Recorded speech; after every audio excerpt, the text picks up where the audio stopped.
My name is Blair Cummings. I'm the host of Trackside. Welcome to M1 Concourse. Today, I have Bill and Melissa Kozyra with me. Welcome. I'm so glad you guys are here today. Thanks, Blair. Bill and I actually met at American Speed Festival, and I must say that when I came and visited your collection in your garage, it was all lit up, and I turned the corner, and Dan was with me, and he goes, "You need to see this garage." So tell me a little bit about your car collection and your garage. Yeah, well, we were fortunate, Blair, to have the opportunity to be one of the founding members here at M1 Concourse with our first garage. And then we moved up and actually purchased a second garage in phase 2. And then the garage that we have today that we enjoy the most is our garage in phase 3. And it holds 16 cars. It's actually Melissa's garage because she entirely decorated it and envisioned how the garage was going to be looking and so forth. But we're really excited to be a member here at M1 Concourse. We're very much enjoy being car collectors, and we have a strong love for cars. You know, the first garage I remember as a kid was, my single stall garage behind the house in Detroit, kind of that style of garage. If you've not been out to M1 Concourse, you need to come out, and I would say specifically come to American Speed Festival and come to that garage reveal. That was the very first experience that I had, and these garages that we have here at M1 are nothing like what you might think a normal garage.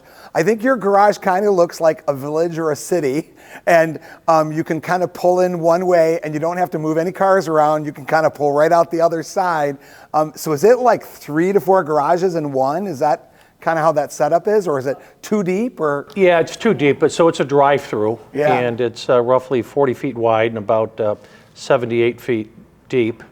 And it was Melissa's idea to have a road down the center of it and have it look like a city or a village. And maybe, Melissa, you want to talk about that a little bit? Well, you hit the nail on the head. So the point of the decorations was so that each car kind of had its own home.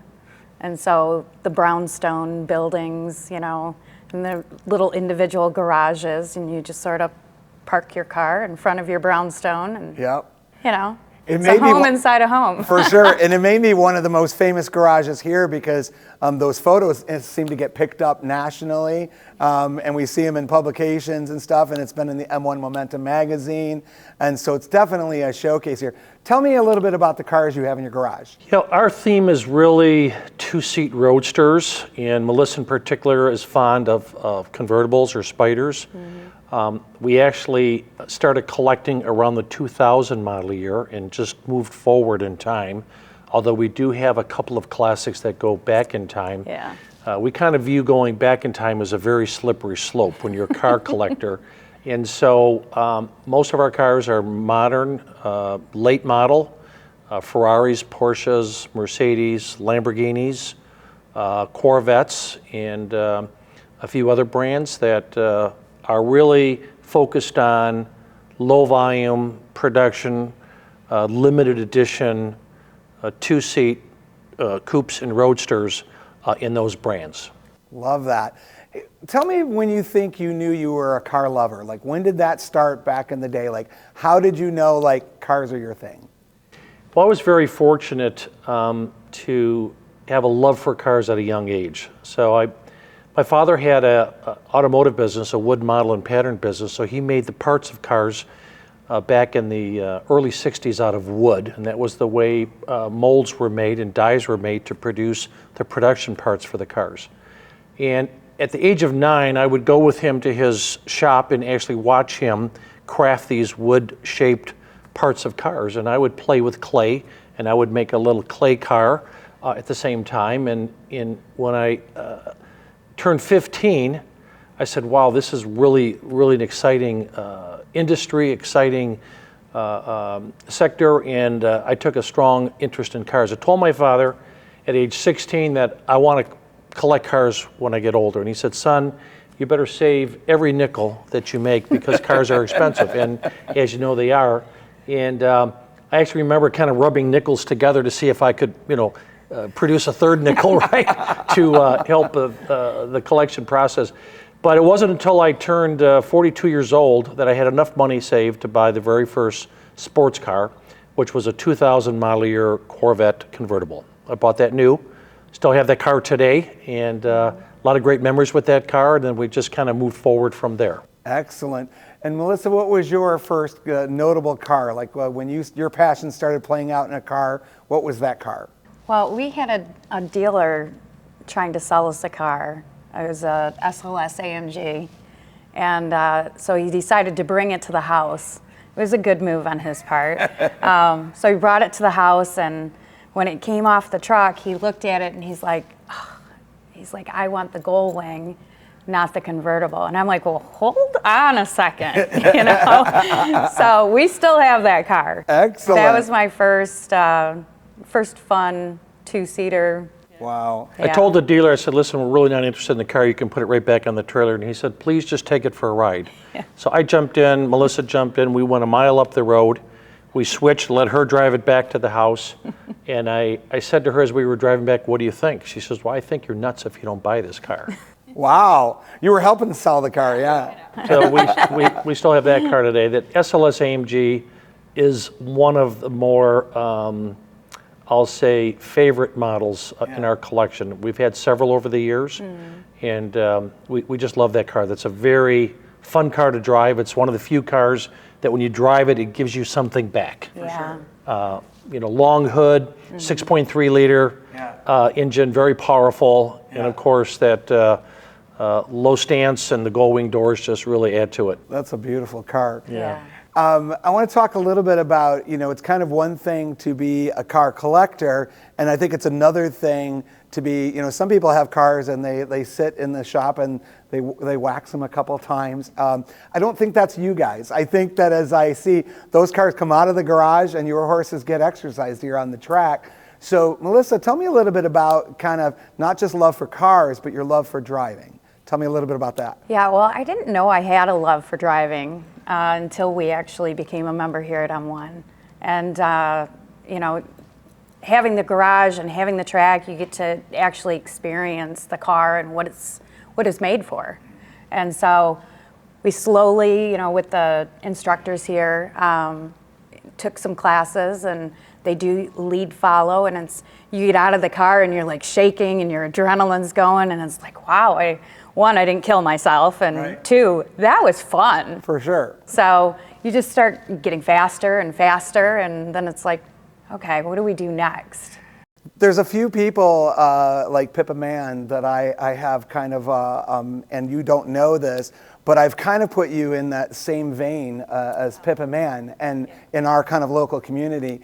And not to make you blush or anything, but I've kind of always described you as a powerful woman in motorsports. Oh. That is how I describe you. Thank you. I've seen your pictures, I've seen video of you, and you really come out of that car just kind of in command of what you did. And I'm sure it wasn't like that the very first time you went in there. No. So I'll tell you just briefly, my first time in a Lamborghini was recently, and I gotta say there were moments where I was frightened, you know, like, oh, for sure. you know, and so I was telling you before we got started today that, you know, I got the car up to 115 and then I took a turn at 80 and I thought I am going to die. Like I'm literally gonna die today. But tell me, you've been on the track and are doing way better than me. So tell me a little bit about your love for speed and what you can get your car up to. Tell us about that. Well, my fastest was 177. Now, I will tell you that I used to look at the speedometer all the time, especially here at M1, and I had a passenger in my seat in my car one day, and I went around the track and I go down the long straightaway and I'm like, okay, wow, we did 117 on that one. And then the next time around, I'm like, whoo, we got to 123. And the third time around, he says, you know, why don't I look at the speedometer and you just concentrate on driving? But it excited me, and I was like, wow, I'm getting this. I'm getting better. I'm getting faster. And so yeah, I just did 4 days not too long ago at the Daytona International Speedway, and that was coming off from that Monza wall, down along that front straight and into turn one. It was 177 miles an hour, and it's like, I'll tell you, it's a little frightening. It's a little frightening, but I had no idea I did it that fast. until we looked at the telemetry afterwards, and then I was like, wow. It's pretty cool when you start to realize that these cars are designed and created so well and engineered. They're really engineering amazing pieces of equipment, and when you realize that they have capabilities far beyond your own, then all of a sudden you're challenged to be able to say, what can I really do? And getting instruction in that is just amazing. So you have a car, I think it's called a Ferrari 488 Evo Challenge race car. Tell me a little bit about that car. Oh, it's my favorite. It's my baby. That is my race car. So I, this year, just started into the Ferrari Challenge Series. So I'm doing what they call Club Challenge.